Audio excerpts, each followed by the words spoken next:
Well, howdy folks, it's Matthew, your friendly neighborhood technician, making another video for you out of Boise, Idaho. Today we're looking at a 2006 Mercury Montego. So there's a few different versions of this car. There's a rear-wheel drive, front-wheel drive, and an all-wheel drive.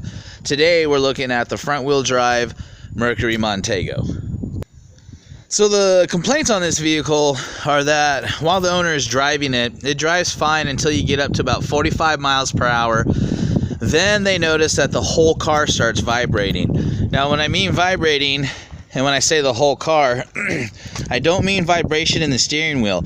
I mean the actual whole car vibrates. It actually gives you a nice little butt massage through the seats there. And what's interesting is it only does it if you're accelerating. So you bring the car up to 45 miles an hour. If you let off the gas at 45 miles an hour, it does not vibrate. But if you continue to accelerate and bring it up to 50, 60 miles an hour, it does vibrate. If you're driving down the road anywhere between 45 to 60 miles an hour, and you're just coasting, or you're going down a hill and you're not pressing the gas, there is no vibration. But if you are pressing the gas between 45 and 60, then there is vibration in the vehicle. So since this is a front-wheel drive vehicle, there's only so much underneath there that's going to do this. And ultimately what it is it boils down to a bad CV axle on the passenger side. And the CV axle on the passenger side is extra long, and it has basically a carrier bearing in the middle. And if that carrier bearing goes bad, that's where you can get your vibration from. Also, if the axle itself is bad, you can get vibration out of the axle as you're giving it the gas at 45, 50 miles an hour. So the best way really to figure this out is to go ahead and jack the vehicle up, get underneath it, and look. But sometimes it might not always be so obvious. If you look at this axle here, you can see that it looks good. The boot's not busted. Also, there's one symptom that's missing, and that's the clicking noise as you're turning upon acceleration. That the axle isn't necessarily making any clicking noise. Now, if we go further back,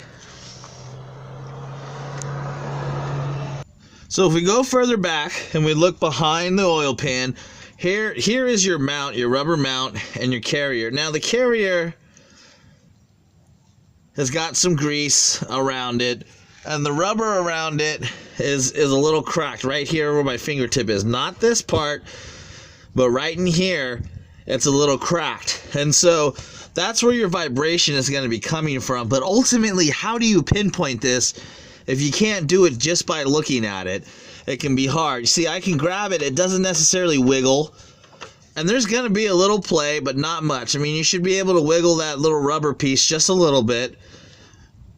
But again, it's like, man, how do I know for sure? Well, the best way to ultimately know for sure is to go ahead and jack the vehicle up. Jack the front end of the vehicle up, okay? Get it on jack stands. Get 2 jacks on each side where the factory jacks are supposed to go, and put 2 jack stands up front. So you've got 4 jack point going on right there. Get the 2 wheels off of the ground. Go ahead and engage your emergency brake. Start the vehicle and let the tires roll on their own while in gear. And you should be able to then pinpoint the carrier bearing. So let's go ahead and get that done. Alright, so now that we've double checked to make sure that all our jacks are safe and the car is locked into place, we're going to go ahead and start it. Put it into gear. And take our foot off of the brake.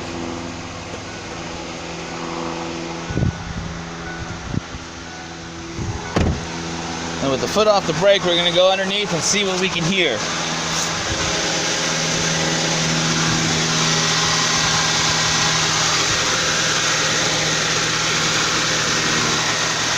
Now, I don't know if you can hear that on the camera, but I can hear that bearing in there just clicking ever so slightly.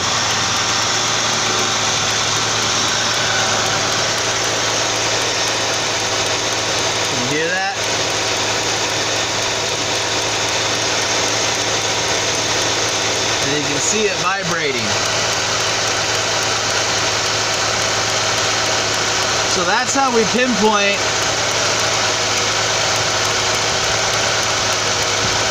whether the carrier bearing is bad or not.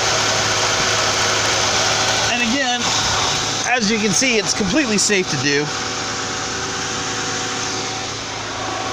And so therefore, that's how we find out without any major visual, what's the word I'm looking for? Well, without seeing that the actual axle boots are busted or anything, that's how we find out that the carrier bearing is bad in there. So there you go, folks. So I'm going to recommend that we get a new carrier bearing. In order to get a new carrier bearing, we're going to have to change out the axles. So it makes more sense to change out both axles, both passenger and driver side at the same time, than it does just to change out one. But if you're in a financial crunch, go ahead and change out that axle and you'll be good to go. So new passenger side axle with new carrier bearing, and that will take care of that vibration upon acceleration after 45 miles per hour. All right, everybody. Well, this is Matthew, your friendly neighborhood technician. I greatly appreciate you supporting me, coming out and hanging out, watching my videos. Please like, subscribe, and share the knowledge. I am signing off.